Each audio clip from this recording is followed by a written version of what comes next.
حضرت رابعہ بصری رحمۃ اللہ علیہ کو دنیا سے گئے ہوئے 1200 سال ہو چکے ہیں، لیکن ان کا نام آج بھی زندہ ہے۔ رابعہ بصری رحمۃ اللہ علیہ نہ کوئی شہزادی تھیں، نہ کوئی ملکہ تھیں، نہ کوئی خوبصورت تھیں، نہ ہی خاندانی تھیں، بلکہ عورت ہونے کے لحاظ سے آپ میں ہر عیب موجود تھا۔ آپ کی عادت یہ تھی کہ روزانہ نماز کے بعد غسل کر کے کپڑے بدل کر اپنے خاوند سے پوچھتیں کہ آپ کو میری ضرورت تو نہیں؟ اگر وہ کہہ دیتے کوئی نہیں ہے، پھر آپ پوچھتیں کہ مجھے اجازت ہے کہ میں عبادت کر لوں؟ وہ کہتے اجازت ہے، پھر مصلی پر کھڑی ہو جاتی اور فجر کی نماز تک مصلی پر ہی کھڑی رہتی، عبادت کرتی رہتی۔ آپ کے خاوند جوانی میں ہی فوت ہو گئے تھے، جوانی میں ہی آپ بیوہ ہو گئی تھی۔ حضرت حسن بصری رحمۃ اللہ علیہ بصرہ کے بہت بڑے امام تھے۔ وہ خود چل کر آپ کے پاس آئے اور کہا کہ میں آپ سے شادی کرنا چاہتا ہوں۔ ان کو شادی کرنے کا شوق نہیں تھا، وہ تو اولاد کے قابل بھی نہیں تھی، صرف ان کی نیکی اور ان کا جو اللہ سے تعلق تھا۔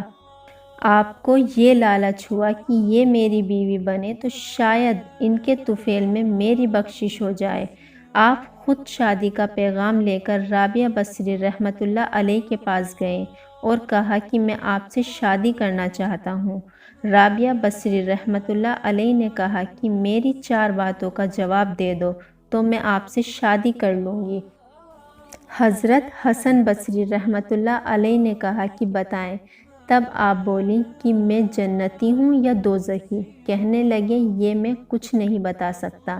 آپ نے کہا کہ اچھا یہ بتائیں کہ جب اللہ تعالیٰ قیامت میں اعمال نامے پڑھوائے گا، کسی کے سیدھے ہاتھ میں آئے گا، کسی کے الٹے ہاتھ میں آئے گا، میرے کون سے ہاتھ میں آئے گا، سیدھے ہاتھ میں یا الٹے ہاتھ میں؟ کہنے لگے یہ بھی کچھ نہیں بتا سکتا۔ پھر کہنے لگی اچھا یہ بتاؤ کہ جب اللہ تعالیٰ نیکیوں کو تولے گا، کسی کی نیکیاں بڑھ جائیں گی، کسی کے گناہ بڑھ جائیں گے، میرے گناہ زیادہ ہوں گے یا نیکیاں زیادہ ہوں گی؟ کہنے لگے یہ بھی میں نہیں بتا سکتا۔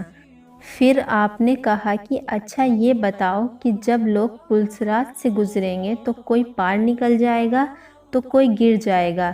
کہنے لگی کہ میں پار کر جاؤں گی یا نیچے دوزخ میں گر جاؤں گی؟ کہنے لگے کہ یہ بھی میں نہیں بتا سکتا۔ تو پھر رابعہ بصری رحمۃ اللہ علیہ نے فرمایا کہ اچھا جاؤ، مجھے تیاری کرنے دو، مجھے ان 4 باتوں کی تیاری کرنی ہے، میرے پاس شادی کے لیے وقت نہیں ہے۔ ایک دن رابعہ بصری رحمۃ اللہ علیہ سالن پکانے کے لیے اٹھیں، دیکھا کہ پیاز نہیں ہے تو آپ پریشان ہوئیں۔ کوئی نہیں تھا، نہ بیٹا، نہ خاوند، نہ بھائی، نہ کوئی خادمہ۔ سوچ میں بیٹھی پیاز کہاں سے لاؤں؟ تو اوپر سے ایک چیل اڑتی ہوئی جا رہی تھی، اس کے پنجوں میں پیاز تھی۔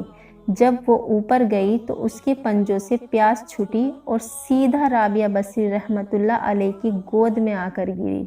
جو رب سے دوستی لگاتے ہیں، رب پرندوں کو ان کا خدمتگار بنا دیتے ہیں۔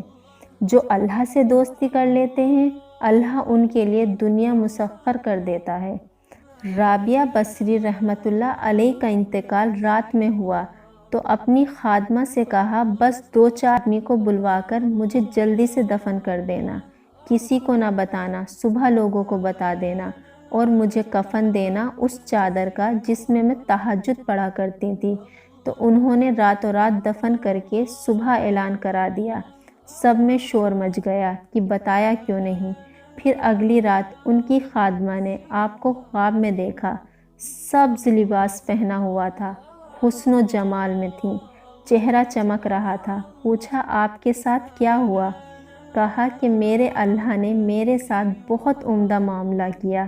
پھر خادم نے پوچھا آپ کی وہ چادر کہاں گئی جس میں آپ کو دفن کیا گیا تھا؟ آپ نے کہا کہ وہ اللہ تعالیٰ نے اتاری ہے اور مجھے جنت کا جوڑا پہنایا ہے، اور اس چادر کو اللہ تعالیٰ نے سنبھال کر رکھا ہے کہ جب قیامت کے دن میری نیکیوں کو تولا جائے گا تو میرا اللہ اس چادر کو بھی میری نیکیوں میں تولے گا۔ پھر خادم نے پوچھا کہ منکر نکیر کا کیا معاملہ رہا؟ کہا کہ وہ آئے تھے، انہوں نے کہا کہ بتاؤ تمہارا رب کون ہے؟